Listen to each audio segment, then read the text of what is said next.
राधिका प्रिया मधवो राधिकाधवः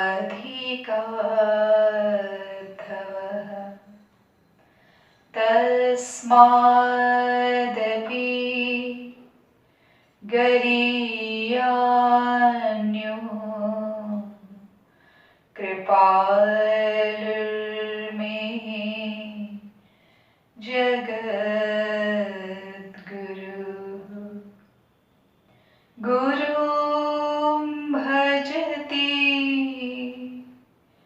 श्रीकृष्णः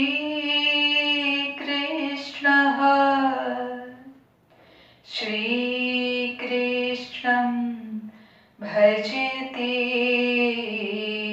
गुरुः सिद्धान्ततस्त्वभेदे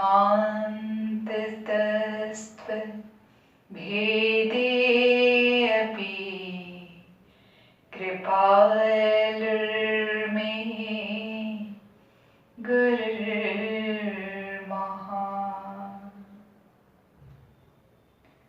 श्रीमद् सद्गुरु सरकार की जय, श्रीमद् युगल सरकार की जय, प्यारी प्यारी अम्मा की जय। तो सबसे पहले तो आप सभी श्रोता का मेरी चैनल पे बहुत बहुत स्वागत है। और जैसा कि आप सभी लोग जानते हैं कि इसके पहले जो मेरी चैनल थी वो YouTube का भक्ति रस रहस्य और माइंड पावर था, क्योंकि मैंने वहाँ पे श्री महाराज जी की कुछ स्पीच भी लेके रख रखी थी, कुछ इम्पोर्टेंट स्पीच, और उसी के चलते कॉपीराइट क्लेम में मेरा वो चैनल जो है वो बैन कर दिया गया JKP संस्था की ओर से। और बहुत सारी रिक्वेस्ट करने के बाद भी वो चैनल जो है वो मुझे वापस नहीं मिला है। तो हम जो हैं फिर से एक से शुरुआत करते हैं और फिर से जो है वो चैनल की शुरुआत करते हैं। इस बार इस चैनल का नाम मैंने अपना ही नाम से रखा है। तो मैं आपकी प्लस आशा लता जी इस चैनल की शुरुआत करती हूँ। तो यहाँ पे हम जो हैं आप मेरे को कमेंट्स भी करते रहिए, और मेरे को जो अपनी समझ में आएगा, मुझे जितने भी टॉपिक्स मुझे अपने हिसाब से ठीक लगेंगे, उचित लगेंगे, मैं आपकी सेवा में वो देती रहूँगी। और आप लोग भी जो आपको अपनी साधना में, जो भी आपके अपने मटेरियल लाइफ में, प्रैक्टिकल जीवन में जहाँ जहाँ पे भी आपको लगता है कि आपको मेरी एडवाइस जो है यूज़फुल रहेगी, आप उस टॉपिक को मेरे को कमेंट बॉक्स में दे सकते हैं, तो मैं उस टॉपिक पे भी ज़रूर बोलूँगी। हाँ, और आप लोगों को ज़्यादा से ज़्यादा लोगों को इसको शेयर करना है, आपको इसको लाइक भी करना है, इसको पूरा सुनना भी है, और आपको जो है वो कमेंट्स भी करनी है कि मैं कहाँ कहाँ गड़बड़ की और मैं कितना कितना बढ़िया बोली। ठीक है जी। तो इससे क्या होता है कि और लोग भी जो हैं वो प्रेरित होते हैं, मुझे भी जो है वो ये होता है कि एकदम बढ़िया, मेरे को भी मोटिवेशन मिलता है, प्रोत्साहन मिलता है। और दूसरी बात, अगर सेवा कर रहे हैं तो वो सेवा जो है वो सही तरीके से फलीभूत भी हो रही है, इसका जो है वो हम संतुष्टि ले सकें। तो आप सभी लोगों से निवेदन है कि सभी लोग जो हैं वो आप इसको सब्सक्राइब भी करेंगे, इसको शेयर भी करेंगे और इसको कमेंट्स भी करेंगे। ये हर बार मेरी बोलने की आदत नहीं है, इसलिए आप परेशान मत होइए, मैं नहीं बोलूँगी, क्योंकि ये फर्स्ट हमारी सीरीज़ का फर्स्ट एपिसोड है, इसलिए मैंने आपको बता दिया। तो आज का जो हमारा टॉपिक है वो टॉपिक है कि भाई आशा लता, जो आप हमेशा लॉ ऑफ अट्रैक्शन की बातें तो करते हो, सिद्धांत तो आपने भी समझा दिया, लेकिन उसको प्रैक्टिकल लाइफ में उतारना जो है वो आज भी हमसे नहीं हो पा रहा है। हमको कहीं ना कहीं जो है वो कुछ माइनस हैं, तो वो क्या माइनस हैं आप हमको बताएं। तो आपके इस प्रश्न का हल जो है वो आज मैं आपके सामने लेके आई हूँ। लॉ ऑफ अट्रैक्शन के सिद्धांत को आप अपनी लाइफ में कैसे सफलतापूर्वक अप्लाई कर सकते हैं, यही हमारा टाइटल है और इसी के बारे में जो है वो हम चर्चा करेंगे। और देखिए, एक बात एकदम ध्यान से गौर से सुनिएगा, क्योंकि मेरा जो बेस है वो अध्यात्म है और इसलिए मैं जो कुछ भी कहूँगी वो अध्यात्म से कहूँगी। लेकिन मैं रहती विश्व में ही हूँ, संसार में ही हूँ, भौतिक जगत में ही रहती हूँ।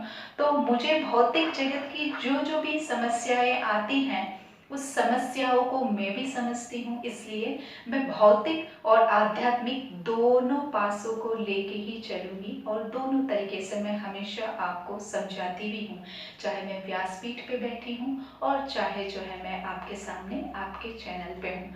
तो यहाँ पे जो है लॉ ऑफ अट्रैक्शन को पहले अगर आप लोग यहाँ पे फर्स्ट बार सुन रहे हैं आकर्षण के सिद्धांत को, तो आप कृपया इसी चैनल में मैंने जो अपनी एक दो स्पीच डाली है लॉ ऑफ अट्रैक्शन को लेके, आप उसको ध्यान से सुनिएगा। तो लॉ ऑफ अट्रैक्शन का जो बेस है वो आपका क्लियर हो जाएगा। एक बार वो क्लियर होने के बाद आपको जब भी समय मिले आप यूट्यूब में और सर्च कीजिए। तो मुझे लगता है कि आध्यात्मिक जीवन से लेके भौतिक जीवन तक आपको जो चीज़ जहाँ पे भी चाहिए वो आपको उसी समय पे प्राप्त हो सकती हैं, अगर आप लॉ ऑफ अट्रैक्शन को सही तरीके से यूज़ करना सीख लें, अगर आप अपने माइंड को जो है वो सही सही तरीके से ट्रेन कर लें। तो यहाँ पे जो है वो मुझे उसको अप्लाई करने में भी अगर समस्या आने के जो कारण नज़र आते हैं, तो उसमें 3 मुख्य कारण हैं जो मैं आज आपको पे बताऊंगी। तो उसमें सबसे पहला है कि टू फील हैप्पीनेस। हम लोग क्या करते हैं, जैसे भी हम कभी भी अपना ना गोल बहुत बड़ा, जैसे मैं बहुत बड़ा अपना गोल रख लिए, फिर वो बहुत बड़ा गोल है तो उसमें टेंशन भी तो बड़ा है तो जब टेंशन बड़ा है, गोल बड़ा है, तो ऑब्वियसली यार खुश कहाँ से रहेंगे, है ना, हम खुश खुश रह नहीं सकते हैं। तो हमको जो है वो हर समय जो है उसी की टेंशन में रहते हैं कि यार वहाँ तक कैसे पहुँचा जाए। तो देखिए, मेरा तो हमेशा से ये कहना है भाई, चाहे तुम संसार में हो, चाहे तुम अध्यात्म जीवन में अपनी साधना जगत में हो, अगर वहां पे तुमको आनंद नहीं है, खुशी नहीं है, तुमको कोई रस नहीं मिल रहा है, तो भाई साहब तुम गलत जगह पे हो। आप जो कुछ कर रहे हो उसमें कुछ कमी है, ऐसा मुझे लगता है। तो मतलब जिस जगह पे, जिस फील्ड पे हम हो, चाहे वो संसार हो, चाहे वो हमारा अध्यात्म जीवन हो, वहाँ पे जो हम चल रहे हैं वो रास्ते में ही जो है वो हमको हैप्पीनेस जो है, खुशी जो है, उसका अनुभव होना चाहिए। अरे आप सोचो, संसार में अगर जैसे कि हमको कोई एक मूवी देखने जाना है, तो जब मूवी हम देखने के लिए जब जाते होते हैं, रास्ते में अपनी कार ड्राइव करते, तो कितनी खुशी होती है ना कि हम ऐसा करेंगे, वैसा करेंगे, ये होगा वो होगा, अरे बढ़िया हम ऐसे मूवी देखते होंगे।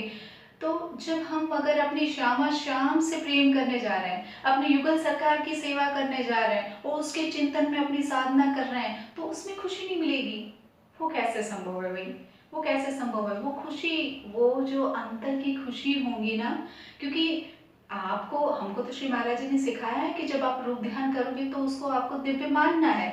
तो जब हम अपनी भावना में रह रहे हैं, हर समय हम अपने आप को, जो भी आपका जो भी भाव हो, अपना माधुर्य भाव हो, अपना प्रियसी का भाव हो, या आपका सखी स्वरूप हो, तो अगर हम हर समय अपने स्वरूप में हैं, तो हमको क्यों वो खुशी अनुभव नहीं होती है? क्यों हम अपने, मैंने देखती हूँ किसी किसी साधक जो हैं वो इतना मतलब, है ना, उनको देखेंगे तो आपको लगेगा कि पता नहीं इनको कभी ना जीवन में इन्होंने मुस्कुराया नहीं होगा ऐसा लगता है। तो मुझे ये सब जो चीज़ें हैं समझ में नहीं आती हैं कि साधक हैं तो इतना टेंशन पालने की क्या ज़रूरत है भाई। साधक हैं तो तुमको तो और ज़्यादा खुश होना चाहिए, क्योंकि तुम तो हर समय अपने निज स्वरूप में हो, तुम अपने हर समय अपने किशोरी जी की सेवा में हो। जब किशोरी जी की सेवा में हो यार, तुम अनंत कोटि ब्रह्मांड का नायक जिसकी सेवा में हमेशा खड़ा रहता है, तुम उसकी सेवा में हो, तुम उसकी सखी हो, तुम उनकी एकदम प्राण प्रिया सखी हो, और तुम्हारे में वो खुशी नहीं है, वो मतलब वो स्वाभिमान नहीं है, वो ईगो नहीं है, तो कुछ कमी है। तो चलिए उस कमी को हम धीरे धीरे दूर करेंगे और मेरी कोशिश रहेगी कि वो हम आप मिलके दूर करें। तो यहाँ पे हमको ये देखना है कि दीदी यार आपने तो लेक्चर शुरू कर दिया है ना, और वो तो भी आध्यात्मिक है, हमारा क्या, हम लोग तो भी सब सुन रहे हैं। तो मैं आप सब लोगों के लिए भी बोल रही हूँ कि संसार में हमने एक गोल रख लिया कि भाई मुझे तो जो है वो डॉक्टर बनना है, तो डॉक्टर बनने के लिए तो कितनी मेहनत करनी पड़ेगी, ये करना पड़ेगा, वो करना पड़ेगा, तो इतना टेंशन पहले से पाल के हम बैठे, वो खुशी हमारे हमारे को फील ही नहीं होंगी। तो वहाँ तक पहुँचने तक का जो जर्नी हमारा जो है, वो जर्नी ही जो है वो एकदम बोझ हो जाएगा, है ना? तो उसमें रस लेना बहुत आवश्यक है। जैसे ही आप उसमें रस लोगे, जो गोल है आपका, उसी और के जो रास्ता है, उस रास्ते में अगर आप उसमें रस लेना शुरू कर दोगे, रुचि लेना शुरू कर दोगे, इंटरेस्ट लेना शुरू कर दोगे, तो आपको उसी में से जो है वो खुशी मिलना शुरू हो जाएगी, आपको आनंद मिलना शुरू हो जाएगा। भाई लॉ ऑफ अट्रैक्शन का ये नियम तो हमेशा रहेगा कि जो चीज़ आपको पानी है वो चीज़ आपको आज ही मिल गई है, इसकी खुशी आपको आज से ही अनुभव करनी है। उसका देखिए मैं आपको एक अपना ही एग्जांपल दूँगी। अभी आजकल क्या है कि मैंने अभी लॉ ऑफ अट्रैक्शन को सीखे हुए आज 4 साल हो गए, और आप लोगों के सामने भी मैं समय-समय पे रखती रहती हूँ, और काफ़ी कुछ जो है वो मेरा एक्सपीरियंस हो गया। तो मुझे लगता है अभी मैं लॉ ऑफ अट्रैक्शन की जो छोटी-छोटी चीज़ें हैं उसमें मैं क्विक मैनिफेस्टर हो गई हूँ। तो उसका मैं आपको रिसेंटली एग्जांपल दूँगी।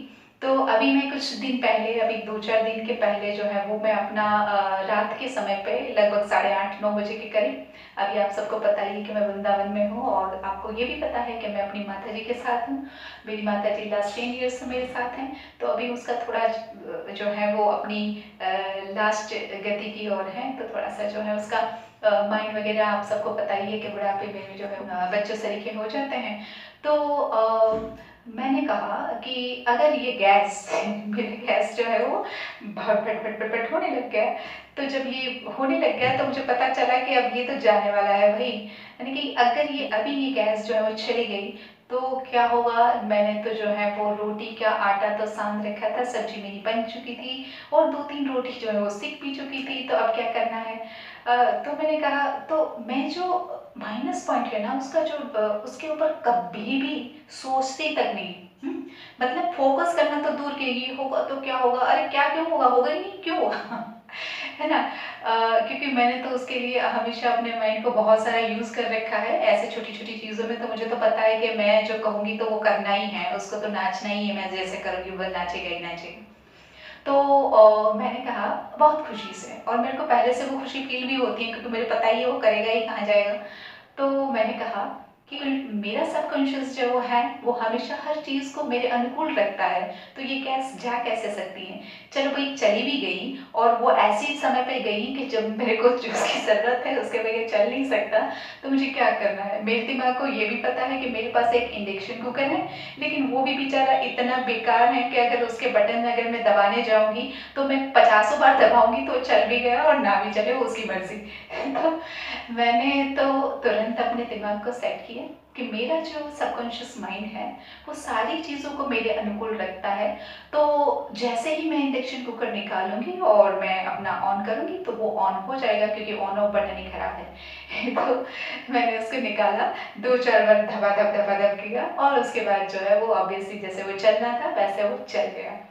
तो ये मैंने आपको अपना एग्ज़ाम्पल दिया, तो इसमें आपको 2 बातें समझनी होगी। एक चीज़ कि उस खुशी को फ़ील करने के लिए आपको उसके नेगेटिव पॉइंट की ओर तो ध्यान ही नहीं देना है। आपको ये दूसरा ऑप्शन सोचना ही नहीं है कि होगा तो क्या होगा? अरे नहीं होगा यार, तुम्हारा मन जो है वो तुम्हारा है। तुम जैसा चाहोगे तुम उसको चला सकते हो, उसके ऊपर तो विश्वास करो।